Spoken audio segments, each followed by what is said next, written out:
Olá, seja muito bem-vindo, bem-vinda a mais um Aqui Tem Vaga. Meu convidado de hoje é o Felipe Calbucci, diretor consultivo da ABRH, diretor de vendas também da Indeed.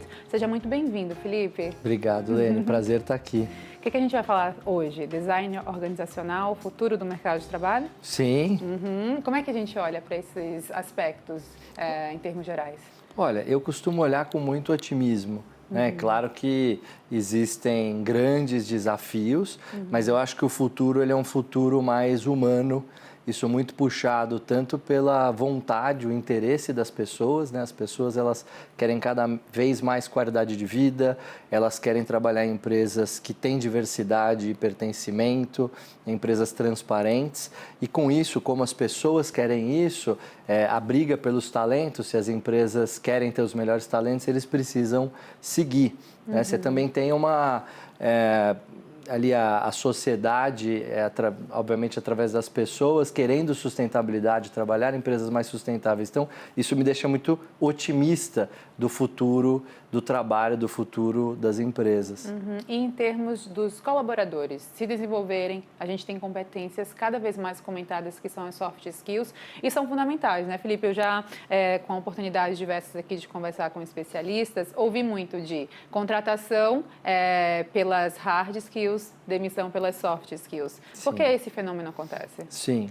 Isso acontece desde sempre, mas agora está mais enaltecido, né? E eu acho que acontecia antes e vem acontecendo porque na hora de recrutar, as empresas tendem a procurar fazer assessments que são muito mais técnicos, muito mais entender se a pessoa sabe executar aquela função. E por muito se negligenciou a questão de, tá bom, mas como que é o lado soft dessa pessoa? Ela tem curiosidade, ela sabe colaborar com outras pessoas e trabalhar em equipe, ela tem resiliência, sabe aprender. Existe uma dificuldade de como medir isso, então acho que por muito tempo as empresas elas olharam muito mais para o técnico e no futuro e desde já isso acaba sendo mais importante porque as profissões vão se transformar, elas já estão transformando e cada vez vão mudar, então você vai começar, estima-se que as pessoas vão ter que mudar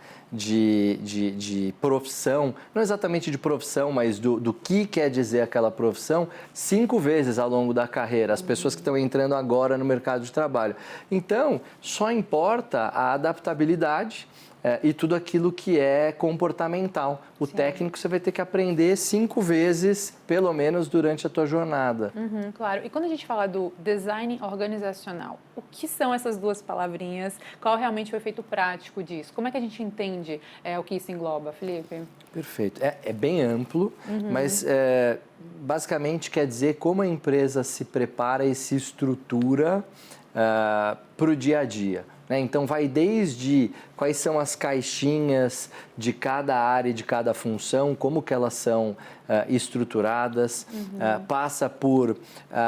é uma empresa com alta hierarquia, ou seja, você precisa aprovar tudo com o seu chefe, você não fala com o chefe do seu chefe, ou é uma empresa mais fluida, onde não tem problema nenhum você falar com pessoas de qualquer nível, contanto que você tem alguma ideia ali para agregar. Você se organiza por squads, que é algo que várias empresas estão adotando, ou não, cada área faz uma coisa, né? E aí, com o design organizacional, você consegue se lançar para o mercado, né? Então, por exemplo, é uma empresa focada em atendimento ao cliente, então tudo e todas as áreas estão voltadas ao cliente em primeiro lugar, ou é uma empresa voltada a custos, você está em determinado mercado que a margem é muito baixa, então tudo tem que ser voltado a custos.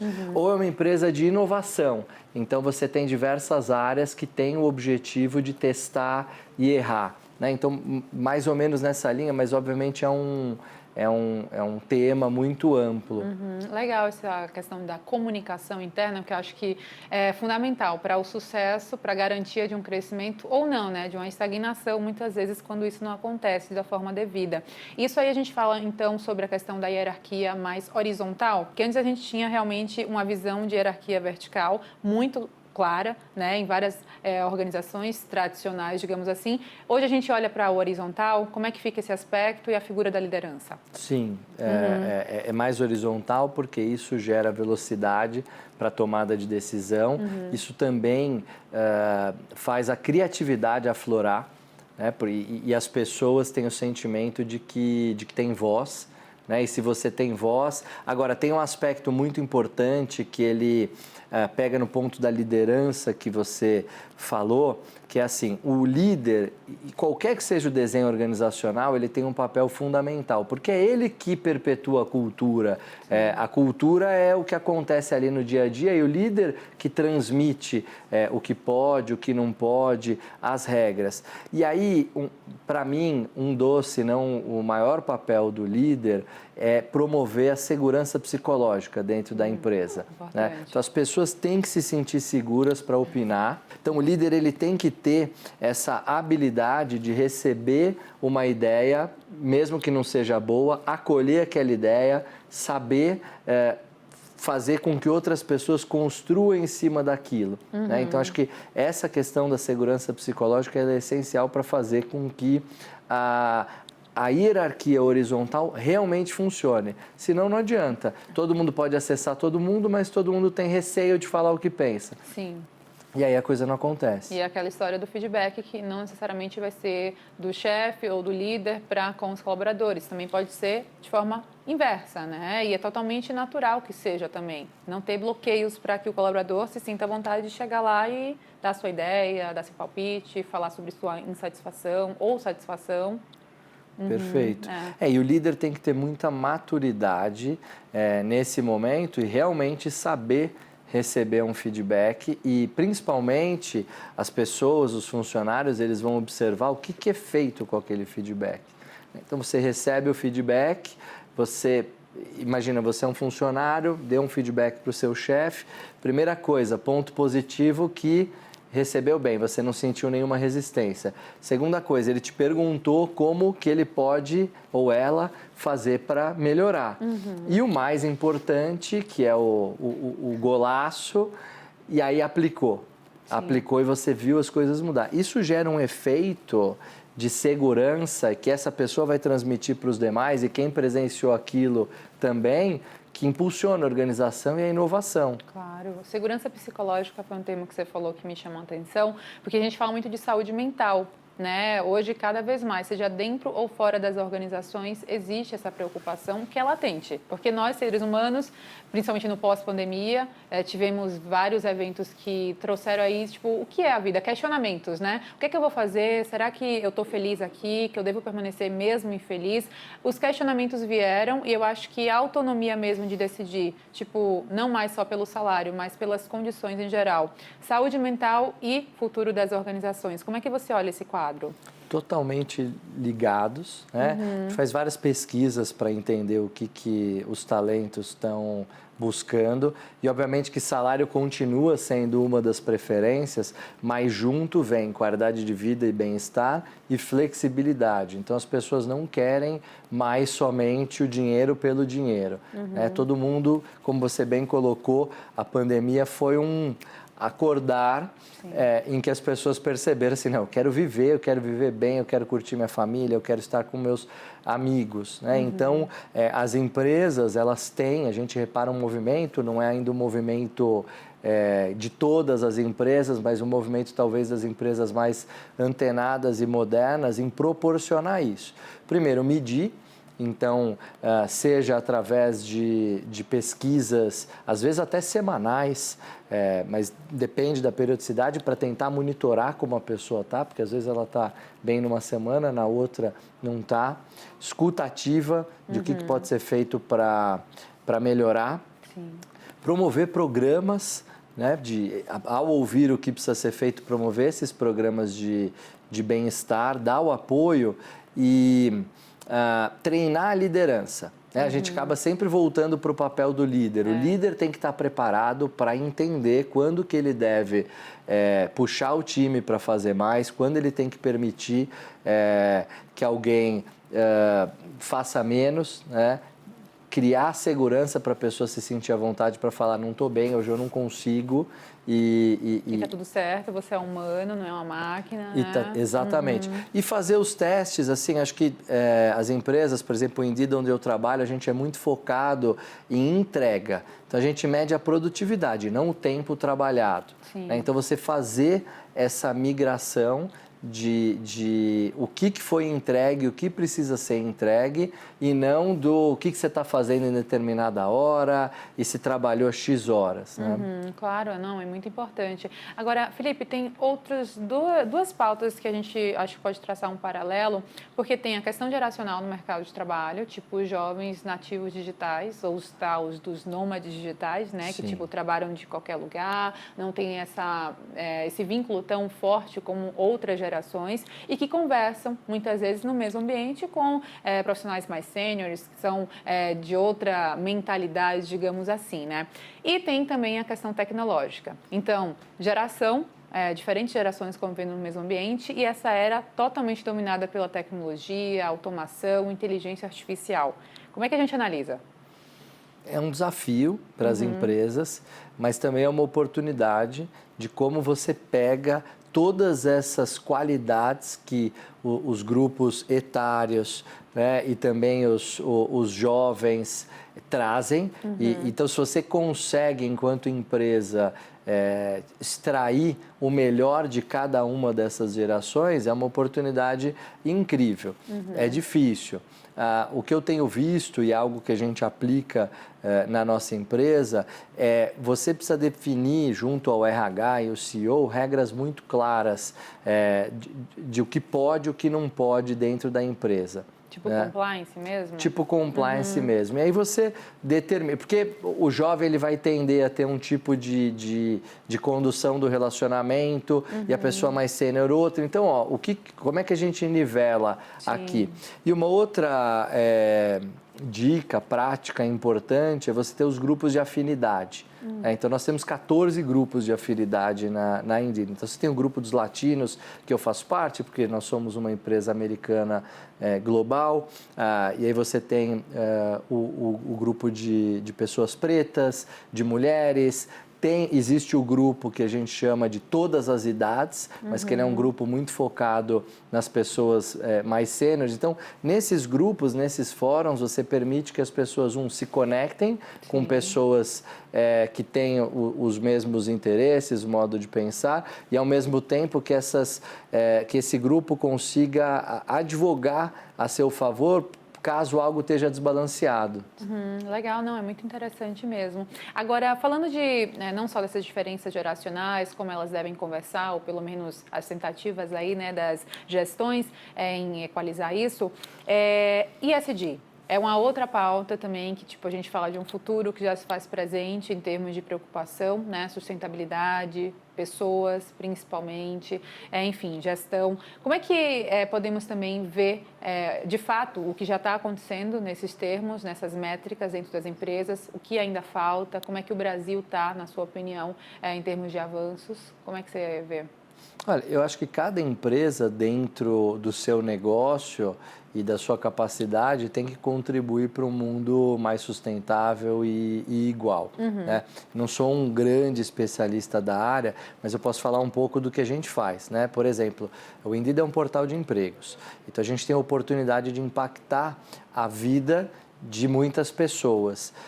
E aí nós temos uma vice-presidência de ESG, que é liderada pela Lafon Davis, e a gente traçou uma meta de que até 2030 nós queremos apoiar 30 milhões de pessoas que enfrentam algum tipo de barreira para ser contratados a serem contratadas. Né? Então, enquanto empresa de tecnologia, não tem tanto assim que a gente faça em relação ao meio ambiente, a não ser, claro, a gente ter a nossa meta, né, de como contribuir para a redução da emissão de carbono, você ter as práticas sustentáveis, mas como é que a gente realmente consegue impactar o mundo? Sim. No nosso caso, ajudando pessoas que enfrentam barreiras, e aí são os grupos minorizados. Nos Estados Unidos tem muito uma questão forte de ex-presidiários, então lá você tem uma questão muito forte, então é um grupo que enfrenta a barreira.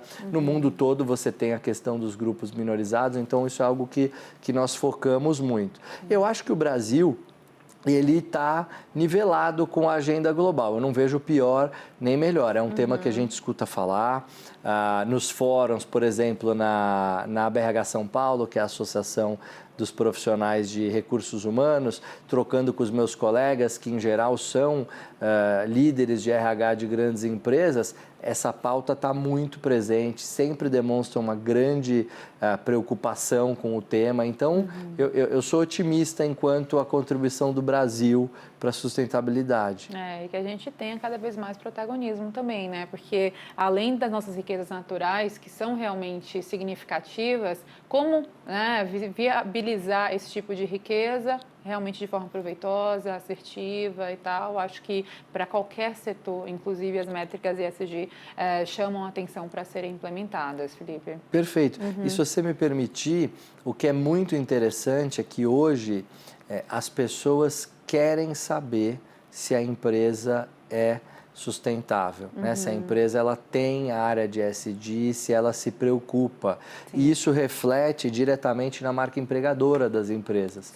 A gente percebe que as empresas que têm uma preocupação com sustentabilidade e também com a diversidade, inclusão e pertencimento, elas são mais atrativas. A gente repara isso nas notas. Por exemplo, a gente tem uma plataforma que é o Glassdoor, que é de reputação. As pessoas deixam nota de como é trabalhar na sua empresa. E aí? E aí você percebe que você tem uma nota de diversidade, né, uma das subnotas, mas você percebe que as empresas que se preocupam com ESG têm notas maiores. Sim, não são métricas que não tem jeito. Ou as pessoas, ou as empresas se adequam ou ficam para trás, e aí realmente tem todo um preço, né, a serviço de como é que fica essa pendência. Porque a gente não fala só de letrinhas, a gente fala realmente de atitudes, né, de coisas práticas mesmo que precisam serem tidas, enfim, vistas e priorizadas nas pautas das empresas.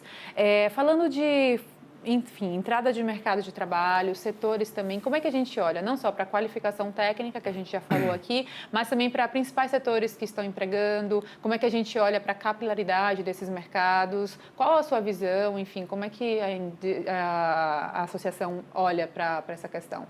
Olha, primeiro, a gente está com o menor taxa de desemprego dos últimos anos, né? Faz muito tempo que não está abaixo de 8%, então isso tem um reflexo muito, muito positivo. Né? Então, as empresas têm desafios em contratação. Né?